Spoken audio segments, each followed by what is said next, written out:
ನಮಸ್ಕಾರ. ನಾನು ಸನಾತನಿ ಗಾಂವ್ಕರ್ ಕೇಶವ್. ಇವತ್ತು ಯಲ್ಲಾಪುರ ತಾಲೂಕಿನ ಜಮಗುಳಿ ಅನ್ನೋ ಒಂದು ಗ್ರಾಮದಲ್ಲಿ ಕಾಲಭೈರೇಶ್ವರ ದೇವಸ್ಥಾನದ ಒಂದು ದರ್ಶನಕ್ಕೆ ಬಂದೆ. ನವರಾತ್ರಿಯ 9 ದಿನ ಪೂಜೆ ಪುನಸ್ಕಾರಗಳೊಂದಿಗೆ ಭಕ್ತರನ್ನು ಆಶೀರ್ವದಿಸುವ ಕಾಲಭೈರೇಶ್ವರ ದೇವಸ್ಥಾನದಲ್ಲಿ ಬೆಳಗ್ಗೆ ನನ್ನನ್ನು ಕರೆಯಲಾಗಿತ್ತು. ಆದರೆ ಬರೋದಕ್ಕೆ ತಡವಾದ ಕಾರಣ ಈಗ ಕಾಲಭೈರೇಶ್ವರ ದೇವಸ್ಥಾನದ ಒಂದು ಪರಿಸರದಲ್ಲಿ ನಾನಿದ್ದೇನೆ. ಈ ದೇವಸ್ಥಾನ ಹಚ್ಚ ಹಸಿರಿನಿಂದ ಕೂಡಿದ ಕಾಡಿನ ಮಧ್ಯದಲ್ಲಿ ಇವತ್ತು ಕಾಲಭೈರೇಶ್ವರ ವಿರಾಜಮಾನನಾಗಿದ್ದಾನೆ.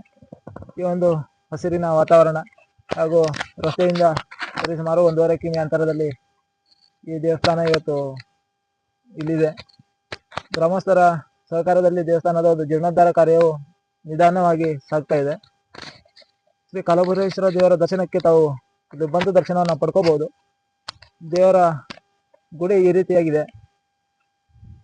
ತಗಡಿನಿಂದ ಕೂಡಿದ ಸಣ್ಣದಾಗಿ ನಿರ್ಮಾಣಗೊಳ್ಳುತ್ತಿರುವ ಈ ಗುಡಿಯನ್ನು ನಮ್ಮ ಭಕ್ತಾದಿಗಳು ತಮ್ಮ ಕೈಲಾದ ಧನ ಸಹಾಯ ಮಾಡಿ ಜೀರ್ಣೋದ್ಧಾರಕ್ಕೆ ಸಹಕರಿಸಬೇಕಿದೆ.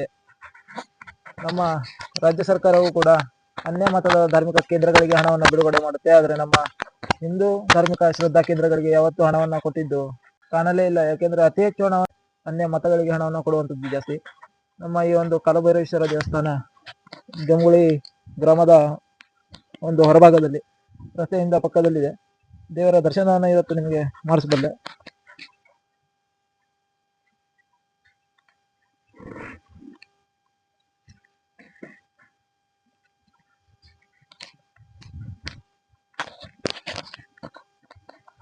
ಇವತ್ತು ದೇವಸ್ಥಾನದ ಗರ್ಭಗುಡಿ ಬಾಗಿಲು ಹಾಕೊಂಡಿದೆ. ಯಾಕಂದ್ರೆ ಅವರು ಸಂಜೆ ಬಂದು ಓಪನ್ ಮಾಡ್ತಾರೆ, ಬೆಳಿಗ್ಗೆ ಪೂಜೆ ಸಮಯದಲ್ಲಿ ಅದು ಓಪನ್ ಆಗಿರುತ್ತೆ.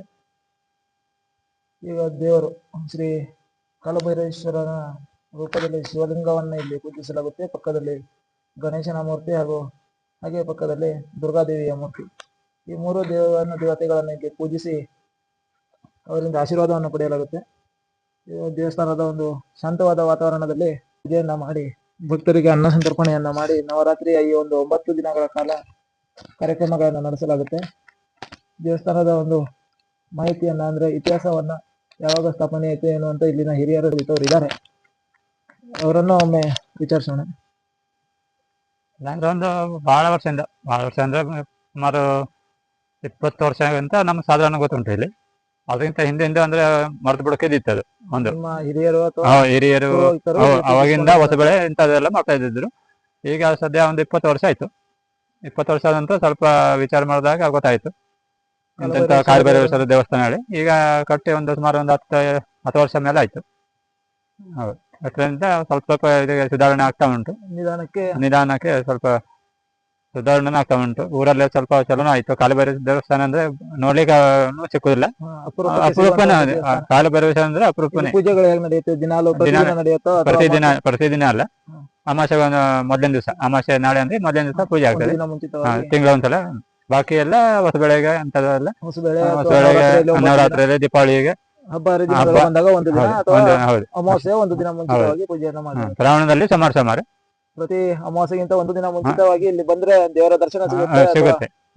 ಪೂಜೆ ಮಾಡಿಸ್ಕೋಬಹುದು ಅಂತ ಹೇಳಿ ಇಲ್ಲಿನ ಹಿರಿಯರು ಹೇಳ್ತಾ ಇದ್ದಾರೆ. ತಮ್ಮ ಹೆಸರು?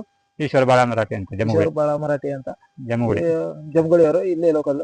ಹಾಗಾಗಿ ಈ ಊರಿನಲ್ಲಿ ಬಹಳ ಸುಧಾರಣೆ ಆಗಿದೆ. ದೇವಸ್ಥಾನ ಆದ್ಮೇಲೆ ಬಹಳ ಸುಧಾರಣೆ ಆಯ್ತು. ಇಲ್ಲಿ ಊರಿನ ಅಭಿವೃದ್ಧಿನ ಆಗ್ತಾ ಇದೆ. ಸುಮಾರು ಜನ ಸುಧಾರಣೆ ಆಯ್ತು. ಮೊದಲೆಲ್ಲ ಹಿಂಗೆಲ್ಲ ಆಗಿದೆ, ಸಾಪ್ ಬಡವರಿದ್ರು ಇಲ್ಲಿ. ಈಗ ಅದೆಲ್ಲ ಸುಧಾರಣೆ ಆಗ್ತಾ ಉಂಟು. ಸುಧಾರಣೆ ಆಗ್ತಾ ಇದೆ. ಹೌದು, ಸುಧಾರಣೆ ಆಗ್ತಾ ಉಂಟು. ಭಗವಂತನ ಆಶೀರ್ವಾದದಿಂದ ಇವತ್ತು ಜಮಗುಳಿ ಅನ್ನೋ ಗ್ರಾಮ ಒಂದು ಮಟ್ಟಕ್ಕೆ ಅಭಿವೃದ್ಧಿ ಆಗ್ತಾ ಇದೆ ಅನ್ನೋದು ಈ ಗ್ರಾಮಸ್ಥರ ಒಂದು ಹೇಳಿಕೆಯಾಗಿದೆ. ಇಲ್ಲಿನ ಹಿರಿಯರು ಈ ಒಂದು ಮಾತನ್ನ ಹೇಳಿ ಊರಿಗೆ ಒಳ್ಳೇದಾಗ್ತಾ ಇದೆ ಅಂತ ಹೇಳಿದ್ರು. ಕಾಲಭೈರೇಶ್ವರನ ದರ್ಶನಕ್ಕೆ ತಾವು ಬರ್ಬೋದು. ಅಮಾವಾಸ್ಯೆಯ ಒಂದು ದಿನ ಮುಂಚಿತವಾಗಿ ಇಲ್ಲಿ ಬಂದ್ರೆ ಪೂಜೆಯನ್ನು ತಾವು ಮಾಡಿಸ್ಕೋಬಹುದು, ಅಥವಾ ಹಬ್ಬ ಹರಿದಿನಗಳಲ್ಲಿ ತಾವು ಬರ್ಬೋದು.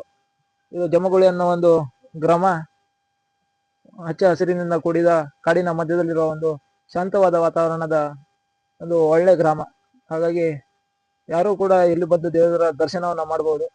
ಯಾವುದೇ ಜಾತಿ ಭೇದವಿಲ್ಲದೆ, ಯಾರಿಗೂ ಮೇಲು ಕೀಳೆಂಬ ಭಾವನೆ ತೋರದೆ ಒಂದೊಳ್ಳೆ ಪೂಜೆಯನ್ನ ಇಲ್ಲಿನ ಅರ್ಚಕರು ಮಾಡಿಕೊಡ್ತಾರೆ.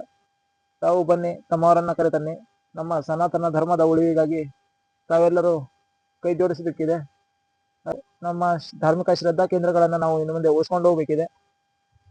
ಈ ಹಿಂದೆ ಬಹಳಷ್ಟು ದೇವಸ್ಥಾನಗಳ ಮೇಲೆ ಟಾರ್ಗೆಟ್ ಆಯಿತು. ಹೀಗೆ ಹೇಳ್ತಾ ಹೋದ್ರೆ ನಮ್ಮ ಹಳ್ಳಿಗಳಲ್ಲಿರುವಂತ ಬಹಳಷ್ಟು ದೇವಸ್ಥಾನಗಳಿಗೆ ಯಾವುದೇ ದಾಖಲೆಗಳಿಲ್ಲ. ಹಳೆ ಕಾಲದಿಂದ ಪೂರ್ವಿಕರು ಪೂಜಿಸಿಕೊಂಡು ಬಂದಂತ ಒಂದಷ್ಟು ದೇವರಿದ್ದಾರೆ. ಅಂತ ದೇವಸ್ಥಾನಗಳಲ್ಲಿ ಇಂತಹ ದೇವಾಲಯಗಳು ಸೇರಿರ್ಬೋದು. ಆದ್ರೆ ಅನ್ಯ ಮತದವರು ಬಂದು ಇದು ಕಾಡಿನಲ್ಲಿರುವ ದೇವಸ್ಥಾನ, ಇದಕ್ಕೆ ಯಾವುದೇ ದಾಖಲೆ ಇಲ್ಲ, ತೆಗೀರಿ ಅಂತ ಮುಂದೊಂದು ದಿನ ಹೇಳಿದ್ರು ಅಚ್ಚರಿ ಏನಿಲ್ಲ. ಯಾಕೆಂದ್ರೆ ಈಗ ಧರ್ಮಸ್ಥಳದಲ್ಲಿ ನಡೀತಾ ಇದೆ, ಅಯ್ಯಪ್ಪ ಸ್ವಾಮಿ ಸನ್ನಿಧಾನ ಶಬರಿಮಲೆಯಲ್ಲಿ ನಡೆದೋಯ್ತು. ತಿರುಪತಿ ತಿಮ್ಮಪ್ಪನ ದೇವಸ್ಥಾನದಲ್ಲಿ ಒಂದಷ್ಟು ದನದ ಕೊಬ್ಬನ್ನು ಸೇರಿಸುವ ಮುಖಾಂತರ ಅಲ್ಲೂ ಹಿಂದೂಗಳನ್ನು ವಿರೋಧಿಸುವ ಕೆಲಸ ಅಲ್ಲಿ ಶುರುವಾಗಿತ್ತು. ಹೀಗೆ ನಮ್ಮ ದೇವಸ್ಥಾನ ನಾವು ಉಳಿಸದೆ ಹೋದ್ರೆ ಅಥವಾ ನಾವು ಅದರ ವಿರುದ್ಧ ಆ ಷಡ್ಯಂತ್ರಗಳ ವಿರುದ್ಧ ಧ್ವನಿ ಎತ್ತದೆ ಹೋದ್ರೆ, ನಮ್ಮ ಧಾರ್ಮಿಕ ಶ್ರದ್ಧಾ ಕೇಂದ್ರವನ್ನ ನಾವು ಉಳಿಸ್ಕೊಳ್ಳದೆ ಹೋದ್ರೆ ಮುಂದೊಂದು ದಿನ ನಮ್ಮ ದೇವಾಲಯಗಳು ನಮ್ಮ ಕೈಯಲ್ಲಿರೋದು ಬಹಳ ಕಷ್ಟಕರ. ಹಾಗಾಗಿ ಈ ಒಂದು ದೇವಸ್ಥಾನಗಳ ಉಳಿವಿಗಾಗಿ ಪ್ರತಿಯೊಬ್ಬರು ಶ್ರಮಿಸಬೇಕಿದೆ. ತಮ್ಮ ತಮ್ಮ ಊರಲ್ಲಿ ಎಲ್ಲಿ ದೇವಾಲಯಗಳು ಇಲ್ಲವೋ, ಯಾವ ದೇವಾಲಯಗಳು ಇರುವಂತಹ ಸ್ಥಳಗಳು ನಿಮಗೆ ಗೊತ್ತಿದೆಯೋ, ಪ್ರತಿ ವಾರಕ್ಕೊಮ್ಮೆ ಆ ದೇವಸ್ಥಾನಕ್ಕೆ ಹೋಗಿ ಕೈ ಮುಗಿದು ಅಲ್ಲಿ ಒಂದಿಷ್ಟು ಭಜನೆಗಳನ್ನು ಶ್ಲೋಕಗಳನ್ನು ಹೇಳುವಂತ ಕೆಲಸಗಳನ್ನು ತಾವು ಮಾಡಿ. ಧನ್ಯವಾದಗಳು. ಜೈ ಶ್ರೀರಾಮ್.